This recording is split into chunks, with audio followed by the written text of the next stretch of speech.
بسم الله الرحمن الرحیم. نوح و طوفان. از زمان زندگی قابیل و هابیل سالهای بسیار گذشتند. نسلهای نو به دنیا آمدند.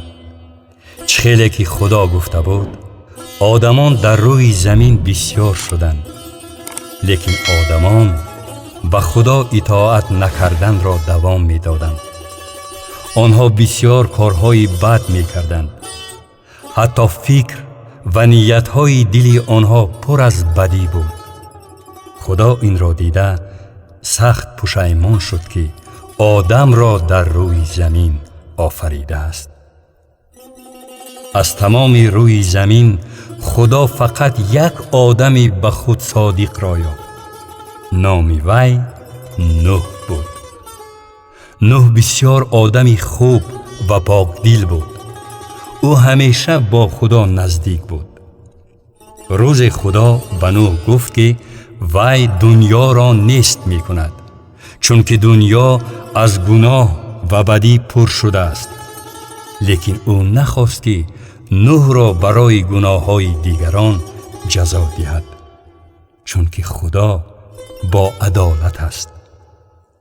خدا با نوح عهدی مخصوص بست. امر داد که نوح برای خودش کشتی بزرگ سازد تا که خود را و عائله‌اش را نجات دهد.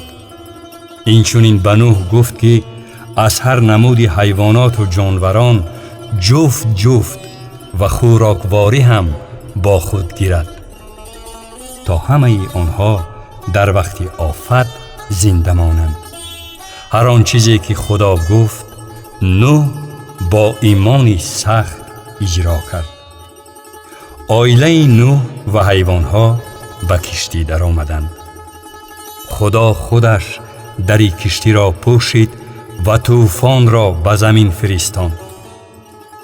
باران 40 شب و 40 روز به زمین بارید. آب طوفان در زمین از کوه‌ها هم بلندتر می شد. کشتی باشد در بالای آب شنا می کرد.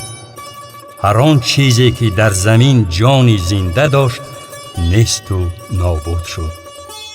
فقط نوح، عائله‌اش و جانورانی که در کشتی بودند نجات یافتند و خلاص. آب طوفان 150 روز زمین را پوشاند. لیکن خدا نوح و حیواناتی در کشتی بوده را فراموش نکرده بود.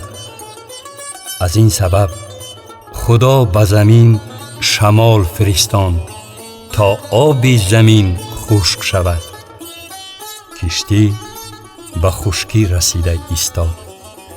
نوح همراه زنش، 3 پسرش و کلینهایش از کشتی برآمد. بعد نوح برای خداوند قربانگاه ساخت. او از حیوانات و پرندگان حلال گرفته قربانی کرد.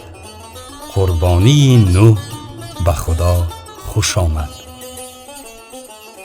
از حکایه های آفرینش عالم، قابیل و هابیل و نوح، ما دیدیم که خواهش خداوند دیگر نشده است.